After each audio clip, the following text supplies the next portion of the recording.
Come here, you. Hey. What? Say $5,000. Why?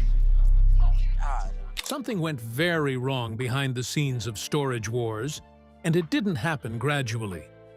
Jarrod Schulz spent over a decade building a reputation as one of the show's most aggressive and recognizable bidders. Stay down here by these guys and you go stand down there. And we'll bid against each other. Turning storage auctions into a full-time business and national platform. But after one fateful night, Jarrod's life turned upside down. So what exactly happened that night, and how does it connect to a much longer history that most viewers never saw? Join us as we tell you all about what happened to Jarrod Schulz from Storage Wars. The breaking point. On April 30, 2021, Jarrod Schulz was involved in an altercation at a bar in Lake Forest, California. An incident that would quickly move from a private dispute to a legal case. According to witness statements later cited by the Orange County District Attorney's Office, the confrontation escalated between Jarrod and Brandy. It began as a seemingly ordinary night at a bar in Lake Forest, California. Brandy was out with friends, enjoying a rare evening away from cameras and public scrutiny. Jarrod appeared unexpectedly, and witnesses later reported that what started as an argument quickly escalated.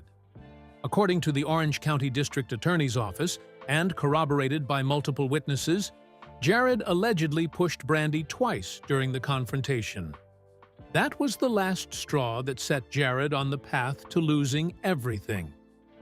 Authorities were called immediately, but by the time they arrived at the scene, Jarrod had left. Although no visible injuries on Brandy were reported, the encounter was still serious enough to charge Jarrod to court. After a few days, the police picked him up for questioning, and he was charged with 1 count of misdemeanor domestic violence battery. Brandy also secured a restraining order against him, proving the gravity of the situation. Jarrod publicly denied any physical contact, asserting that he had not pushed Brandy.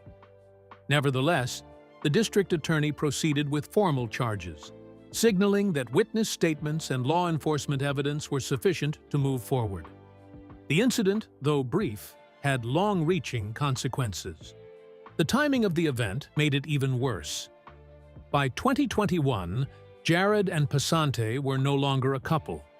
Though their separation had remained largely private, the public revelation of their split coincided with this altercation, transforming what might have been a personal dispute into a public spectacle.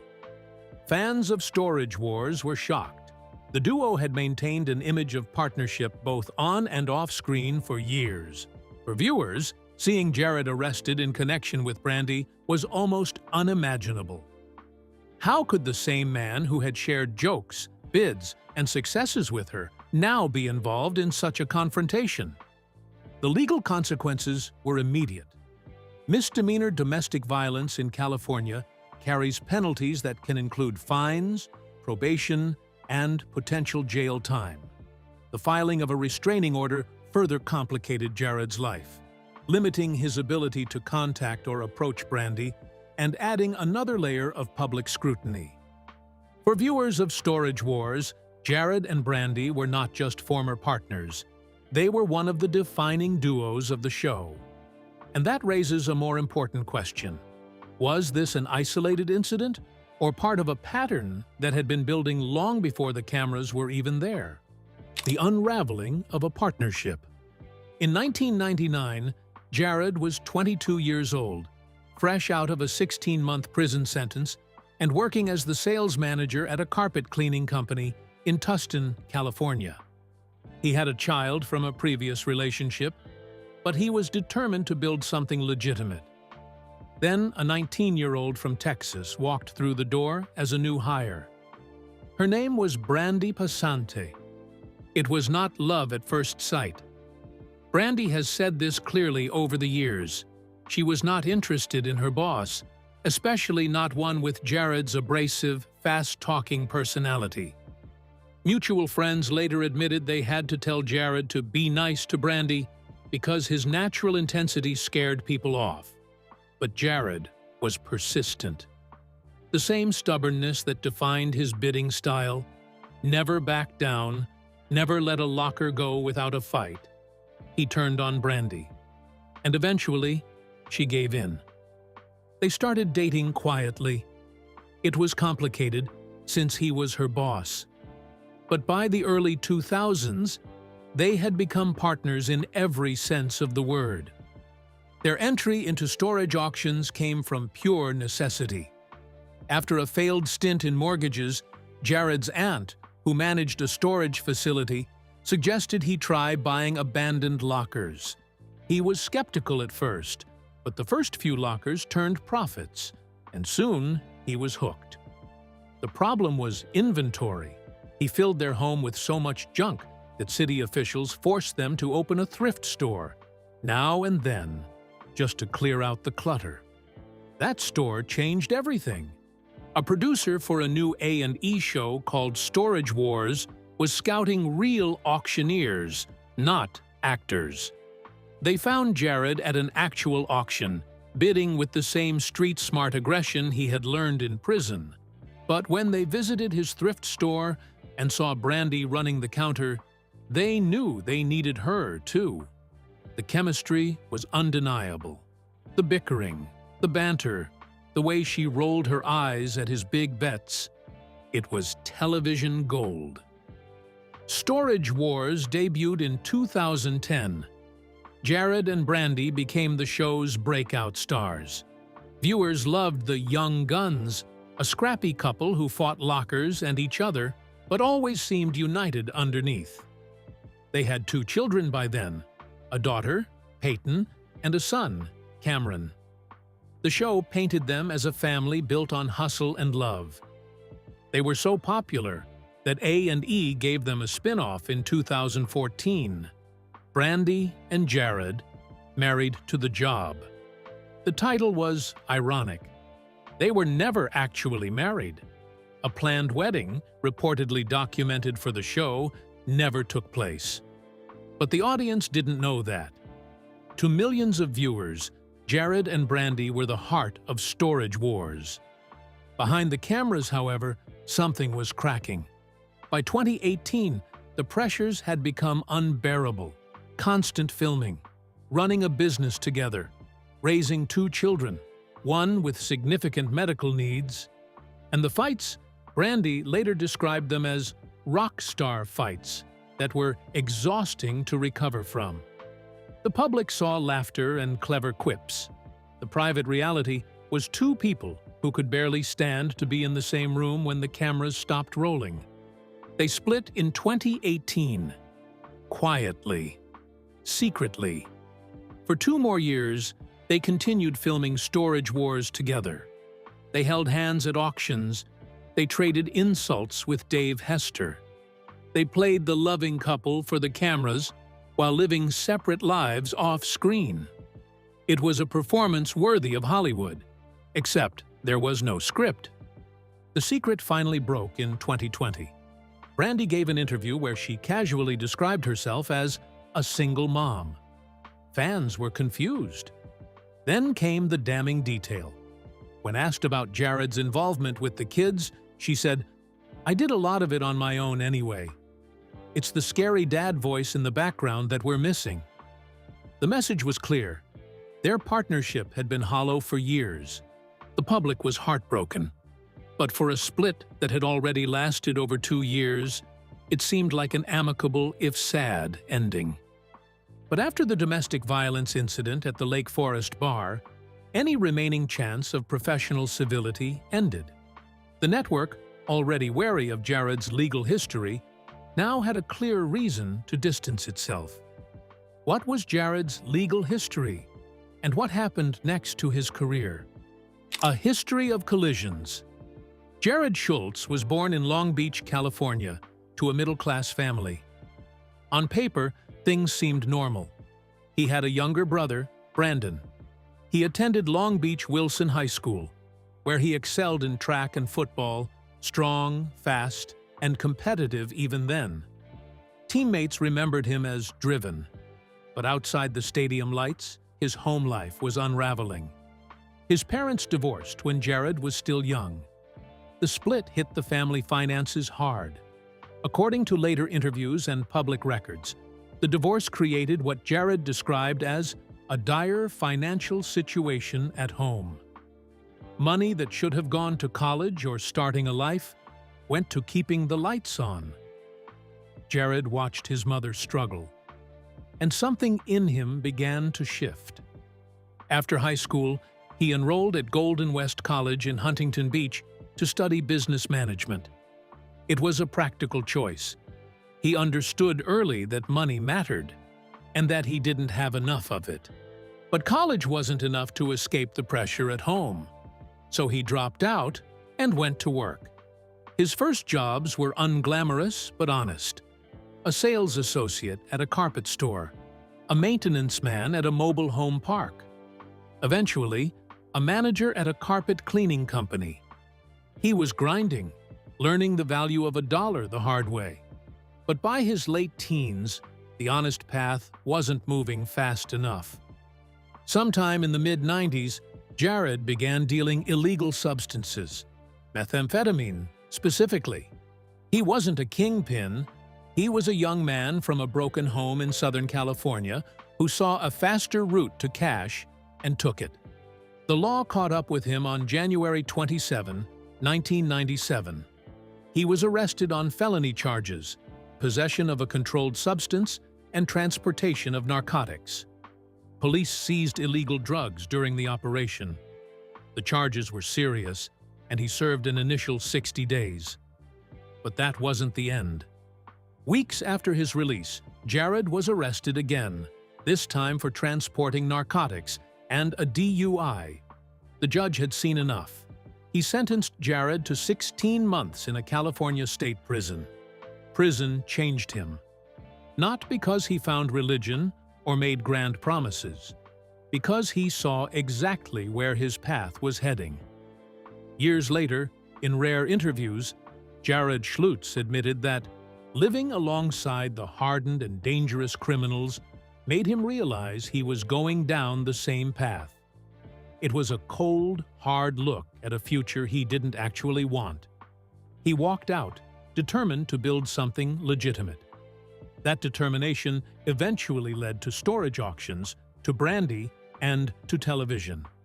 But the legal troubles did not disappear entirely. On July 12, 2019, long after storage wars made him famous, Jarrod was once again charged with resisting an officer in Lake Forest, California.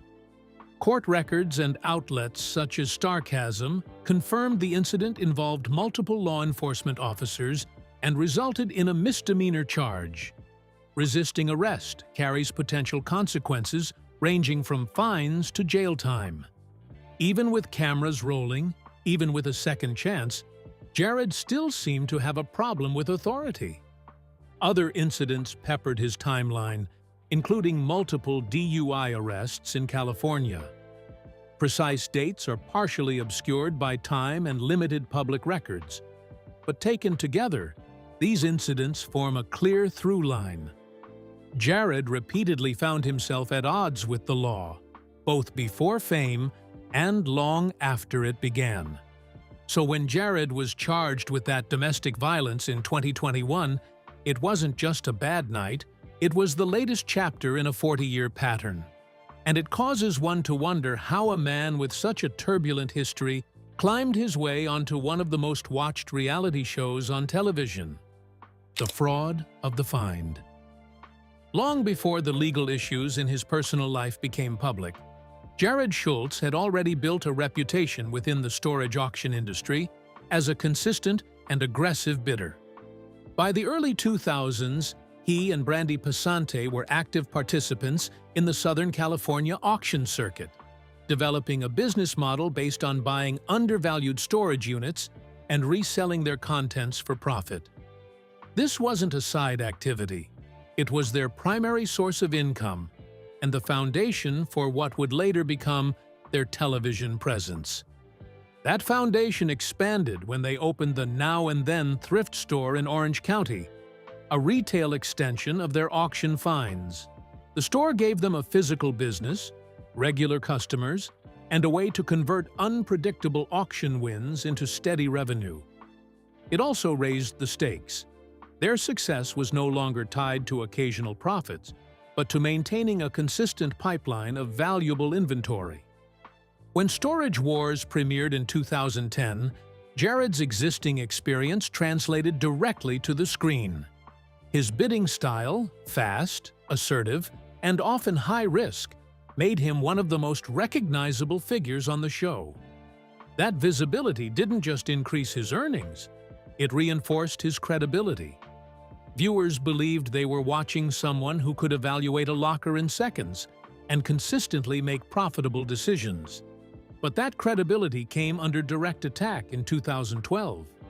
That year, fellow cast member Dave Hester filed a lawsuit against A&E and the show's producers, alleging that the series was not as unscripted as it appeared.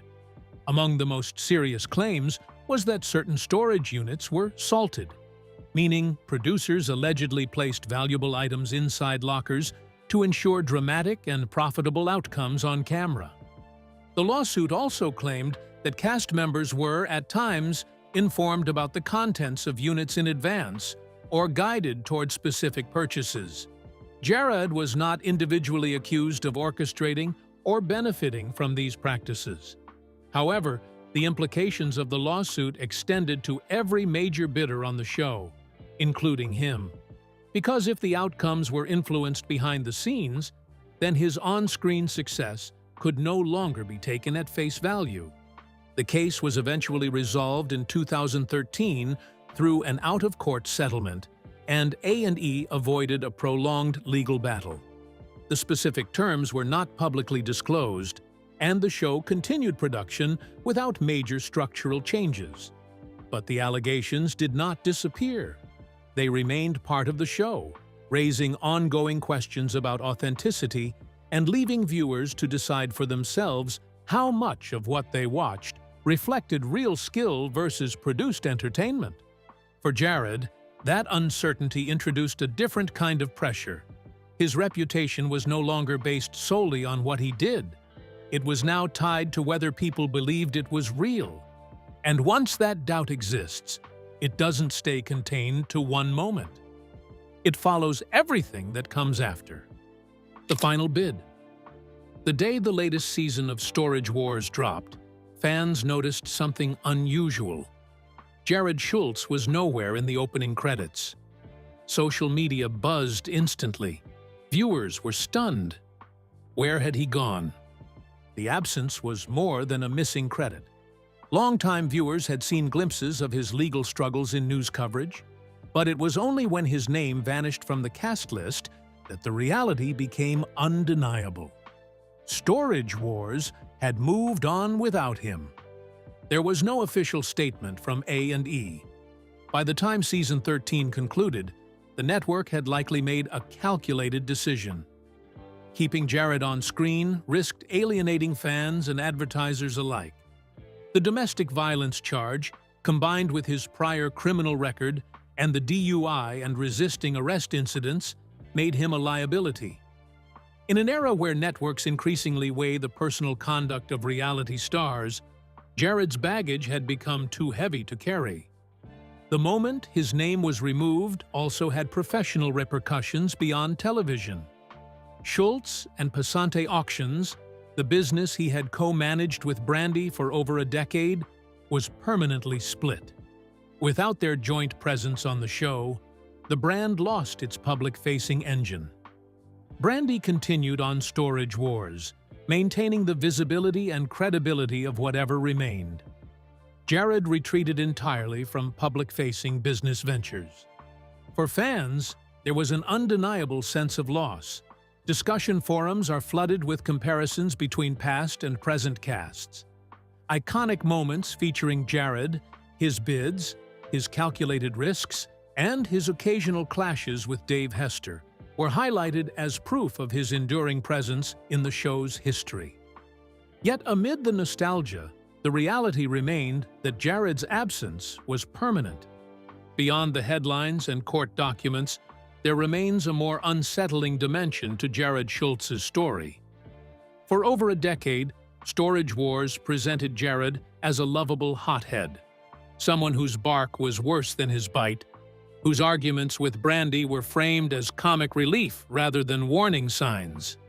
But reality television doesn't just document people, it rewards certain behaviors and punishes others. Jarrod's intensity made him a star.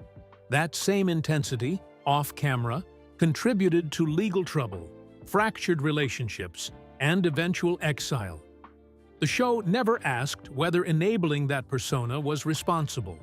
It only asked whether it was entertaining. This raises deeper questions about the reality TV industry itself. How many other relationships on unscripted shows are built on similar foundations? How many stars are being celebrated today for behavior that, behind closed doors, looks very different? Ever since leaving Storage Wars, Jarrod Schulz has largely disappeared from public view. Unlike many reality stars who pivot to social media or side projects, Jarrod has maintained no public social media presence since 2022. What little is known comes from scattered reports. He reportedly co-owns or frequents a bar called the Rush Bar and Grill in Lake Forest. He is believed to be in a relationship with Rochelle Beckman, a bartender there. But even those details are second-hand, unconfirmed by Jarrod himself. In stark contrast, Brandy Passante has not only returned to Storage Wars, but has thrived. She has been featured in episodes post-season 13 and has reportedly been in a new personal relationship with realtor Clifford Beaver. More notably, she has taken on charitable work, including raising funds for organizations that help domestic violence victims. Whether Jarrod's silence is shame, exhaustion, or simply the smartest move he has ever made, no one can say. Because Jarrod Schulz is not talking. And that, perhaps, is the final bid he ever placed. A bet that disappearing is better than explaining. Do you believe in second chances for someone with his pattern of legal issues? Or do you think the network was right to cut ties permanently? If Jarrod ever decided to speak publicly about what happened, what would you want him to say? Share your thoughts with us in the comments section. Remember to like, share, and subscribe for more. Also, click the next video showing on your screen. You will enjoy it.